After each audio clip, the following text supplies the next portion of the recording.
most when you, especially in retrospect, when you look back at what this tandem was able to do on the screen, had to be through comedy and acting from the show Malcolm and Eddie. I think that should be going down in the history. But when we talk about some of our favorite comedy sitcoms, we don't mention Malcolm and Eddie enough. I think Eddie Griffin and our guest today, Malcolm-Jamal Warner, who's joining us. We always talk about the Cosby Show and the other things you've done, but let's talk about Malcolm and Eddie. He's here, ladies and gentlemen. Yes. Yo, man, that to me, like, we was having this conversation this weekend about some of our favorite televised sitcoms. And Malcolm and Eddie kept popping up, and I was in Chicago, and people were like, what was Malcolm and Eddie? And I was like, what was Malcolm and Eddie? Do people still stop you about Malcolm and Eddie? Yeah. And it's funny because I actually had to stop talking about the show the way I used to talk about the show. Oh, really? Yeah, because that was a pretty miserable time in my life. Okay. Because I had gone from just everything that Cosby had represented, and I had come from a show that made history, that showed that black people could be funny without being stereotypical.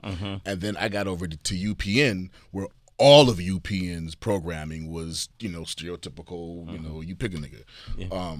So it was, for me, it was like going from a top university to junior college, because I'm saying, look, we can actually be funny without doing the stereotypical stuff.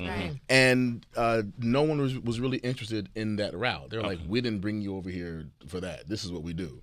And it was kind of like being stuck in, really trying to just raise the bar a little bit, because everything on that network at the time was the antithesis of, what my experience had been.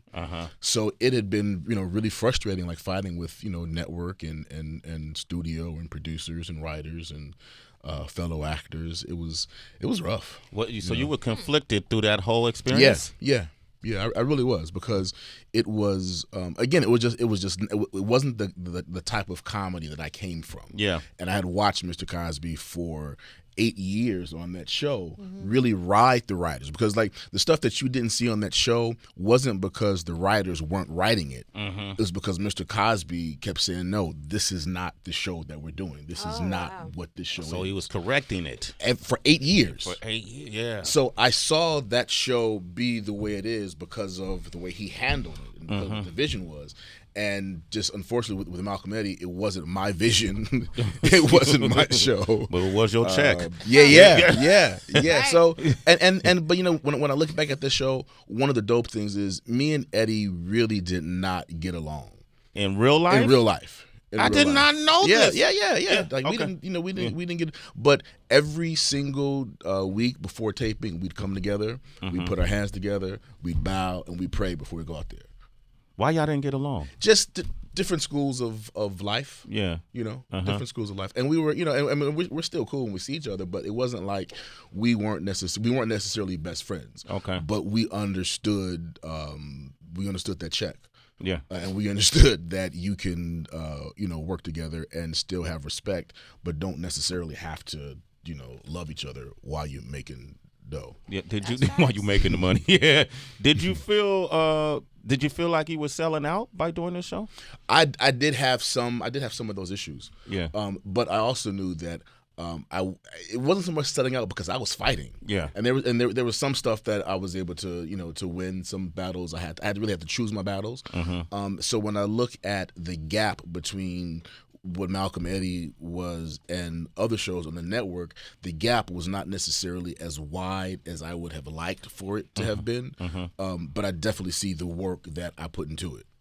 So, but I say all that to say, I spent so much time talking about how I didn't really enjoy the experience in the show, didn't necessarily dig the show, but so many people loved the show. Yeah. So I didn't want that. I don't want. That's why I'm saying I had to stop talking like that, because I don't want people to feel like I'm shitting on what they like. It was just a difficult experience for me.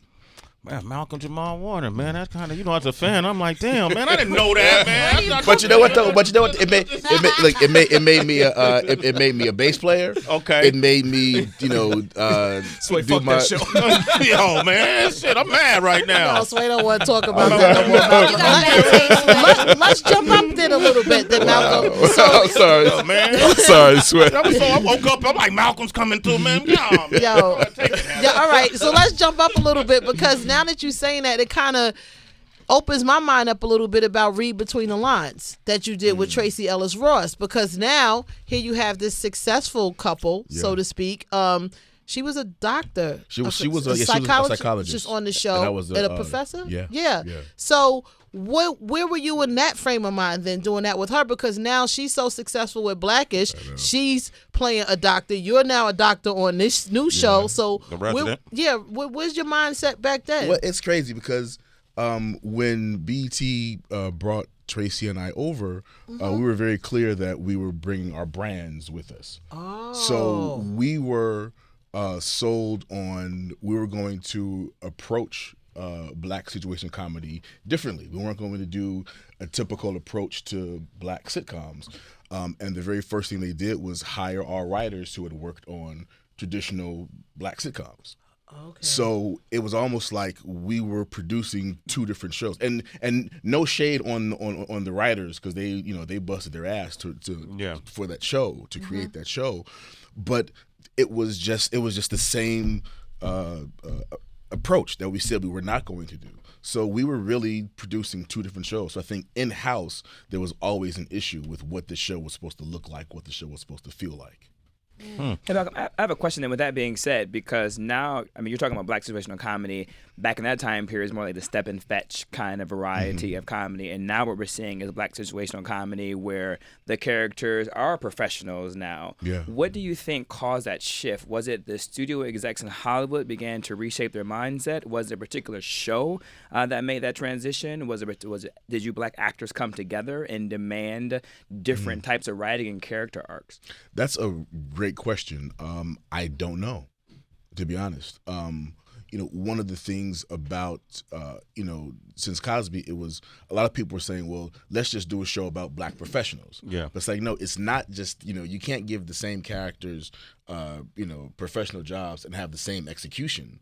So I think at some point, like Kenya Barris, the creator of Blackish, and that's my dude, and I've known Kenya for a long time, and Kenya has always said he was trying to create the Huxtables in his life, in his own personal life. So to see him, create Blackish and it take off the way that it did, I'm extremely happy for him, because he's been about trying to do, again, different types of images for black people on television. Malcolm-Jamal Warner is here, man. You still mad, Sway? A little different.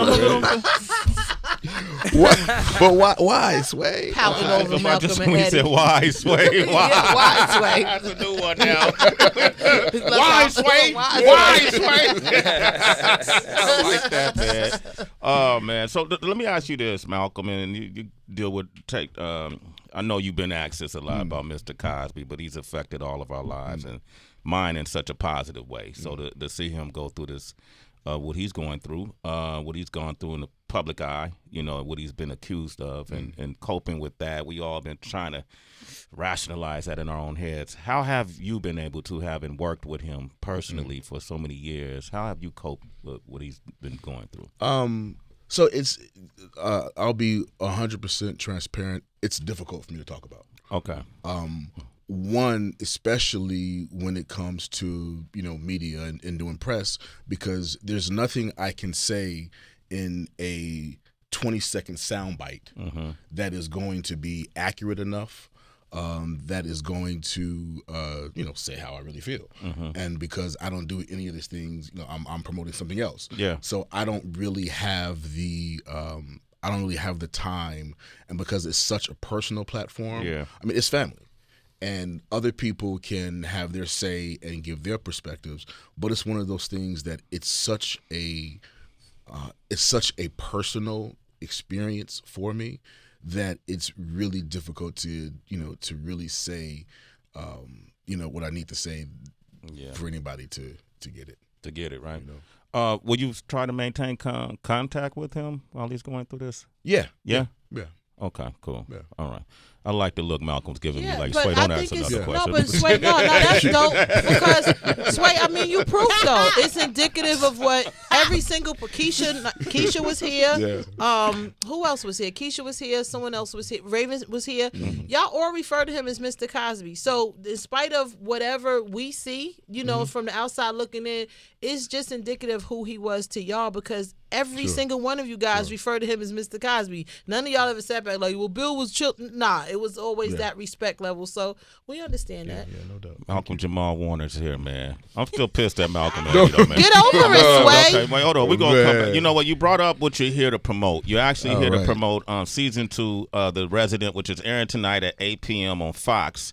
Let's take a listen to a clip that we got right here of Malcolm-Jamal Warner. You're billing with the Titian. Non-existent. I am aware. Good talk. The Titian's a $2 million machine. Chastain needs to make a return on its investment. Well, the former is not my fault. The latter is not my concern. Your contract has a billing quota. Which I exceed consistently. Okafor, show them the numbers. Why you gotta have those numbers? Somewhere, someone's got numbers. Take a gander. Good talk. The quota includes robotic surgeries. Every surgeon has learned and started billing with the Titian, except you. Well, I tell you what, you find me a study that shows that the robotic approach is better than the standard CT surgery, and I will consider it. Consider this. Everyone's replaceable if they don't play ball, even you. Jesus. Good talk. Man, that's some dialogue for your ass right there, man. That's Dr. A.J. Austin, season 2.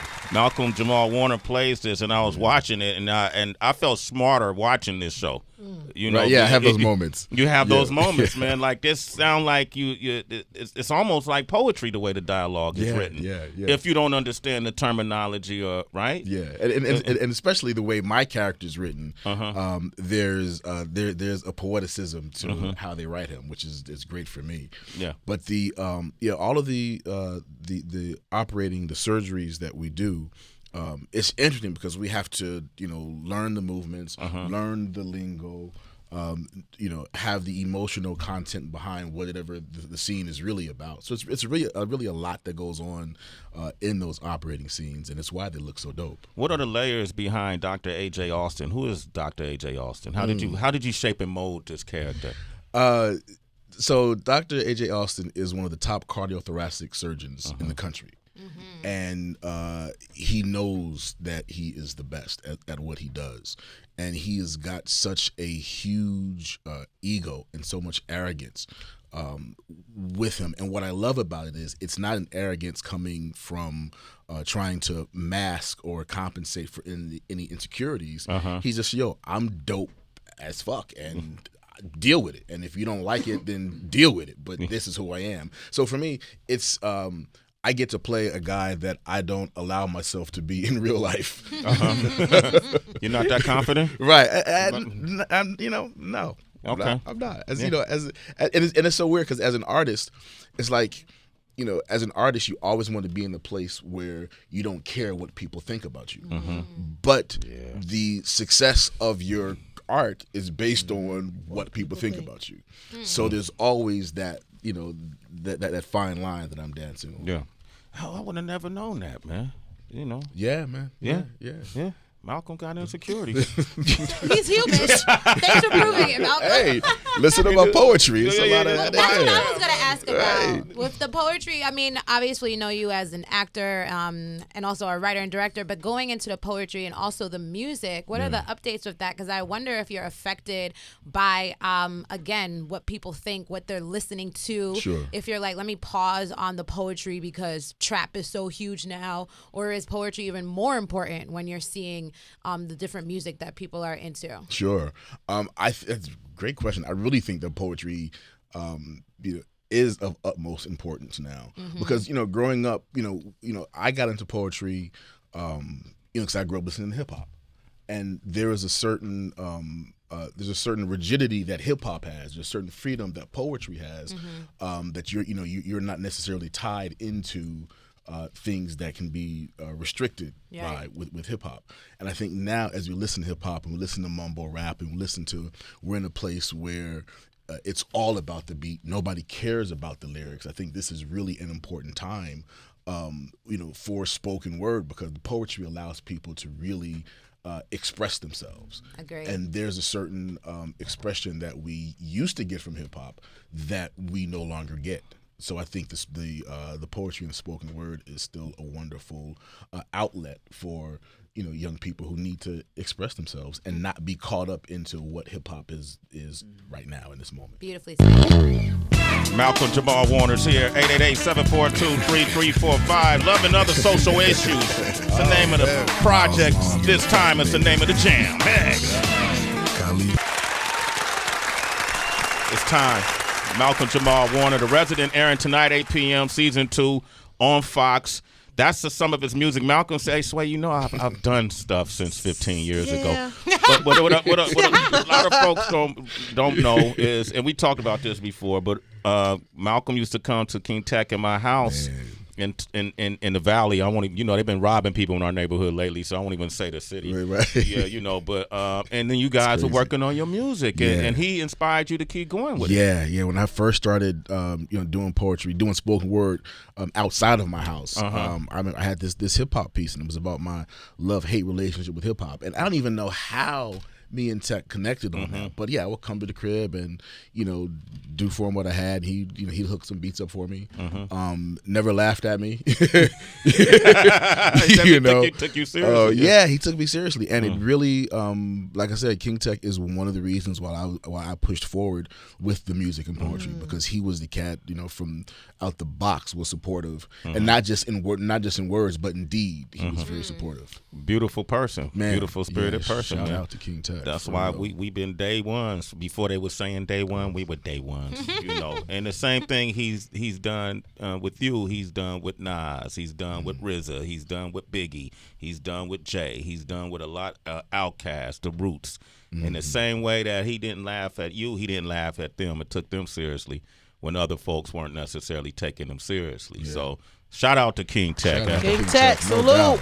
Malcolm-Jamal Warner is here. 888-742-3345. Mike from South Carolina. Go ahead, Mike. What's poppin', Mike? What's poppin', Mike? Mike, what's up with your phone? Mike, you there? Hey, Mike. Is it it's cold in South Carolina, maybe. Okay, let me go to Taryn in Florida. What up, Taryn? Hey, good morning, Sway. Hey, it's Taryn, y'all. What's poppin', What's up, Taryn? Hey, okay, so I kind of have a two-part question. So I do watch The Resident. So, Malcolm, I did want to ask you, how is it working on the set of The Resident with the other actors? Like, do y'all all get along? Yeah. It's a great vibe on that show. And, it's hard enough to get on a good show or to get on a show with good people. But when you can be on the show, that's a good show, and you're working with cool people, it's really a blessing. And we all really have a good time with each other. From the writing staff, production, crew, cast. Not to sound corny or cliche, but like we really have a good time together. That's what's up. And I just have one more question. Is your character and Dr. Okafor, are y'all going to get together? Taryn, I don't know the answer to that. We keep asking that question too. Oh, wait, good cliffhanger right there. All right, Taryn, you got to watch to find out. Keep watching. Okay, all right. Matter of fact, something might happen tonight at 8 p.m. Okay, Taryn, you gonna watch? Okay. All right, you're a citizen. Sway in the morning, homie. Hey, Malcolm. With everything you said about your experience on Malcolm and Eddie, and knowing what battles to fight and which ones to pick and fight for the writing or whatever you were unhappy about, what advice would you have for actors who are still coming up and don't necessarily have the say-so or the career behind them to fight those battles and say, like, you know what I mean? You got to pick and choose which ones you want to gripe about, and you just got to take a few. Yeah, what you just said.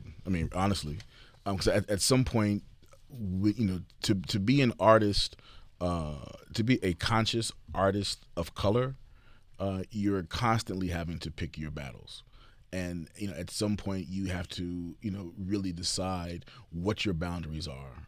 What are the things that you undoubtedly stand for, and what are some of the things that you can, okay, I can lose this fight right here, because there's some other things I need. So it's a constant balancing act. But the I think the further along you can go without compromising your soul, the better you're going to be on the long run. And a lot of times what happens, people, in the effort to make it, are willing to sell their soul and compromise their values because they want to, again, make it. But making it it's only half the battle. Yeah. Like a lot of people, so many people get caught up in what's happening now. I got a hot TV show, I got a hot song, I got a hot movie out. But they're not giving any thought into, well, where do I want to be 10 years from now, 20 years from now? And for me, it's always been looking at the long haul. This is Mr. Cosby used to say, it's not a sprint. It's a marathon. It's a marathon. I like that. Malcolm-Jamal Warner is here. We got Mike from South Carolina on the line. Mike. Oh, that's Mike. Mike, you there? Mike's phone is whack. Damn, homie. Gosh. All right. You gave him 2 chances. I didn't mean to give him that one. All right. Ann in Charlotte. What up, Ann? What up, Ant? What's poppin'?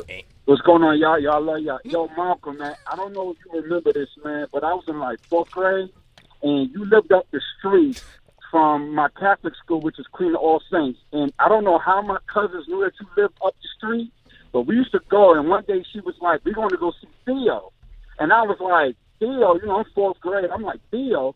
From the Cosby show? They were like, yeah. I was like, we ain't going to see no Theo. Sure enough, we stand out front of your apartment, and the car service was sitting there waiting for you, and you walked out, and when I say you was the coolest dude, it was just me and them. It was like 3 of us, and you were the coolest dude. You were just like, hey, what's up, y'all? Gave a hug and said, hey, y'all talk to y'all later. Wow. Like, I don't know if you remember that, man, but yo, man, you always been cool with me from them, bro. Always. Hey, yo, and I appreciate that, brother. Good looking out, man. I love the faces whenever somebody brings up a story. Where was it? What city was this? Brooklyn, New York. He's right off Fort Greene. Fort Greene. Hey, it's funny. Malcolm was looking like, oh shit, what day was that? What was my mood that day? How did it go? How did it turn out? When he said it went good, you was like, yeah.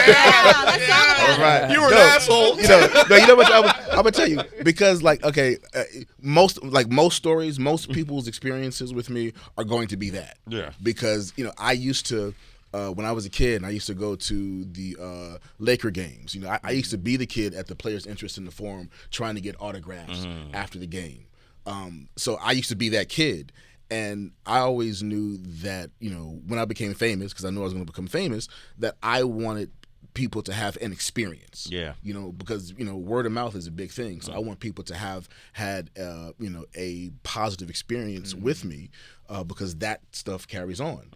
But there are people who can say that I probably was an asshole to them, but I'll put everything on it that they did something to provoke that. Okay. And you can, you talk to anybody who knows me. If somebody has a bad story to say about me, the first thing they're going to ask is, okay, but what did you do? What did you do? Or what did that person do? So it's not like, no, I've never been an ass to anybody, but I'm only an asshole to people who deserve it.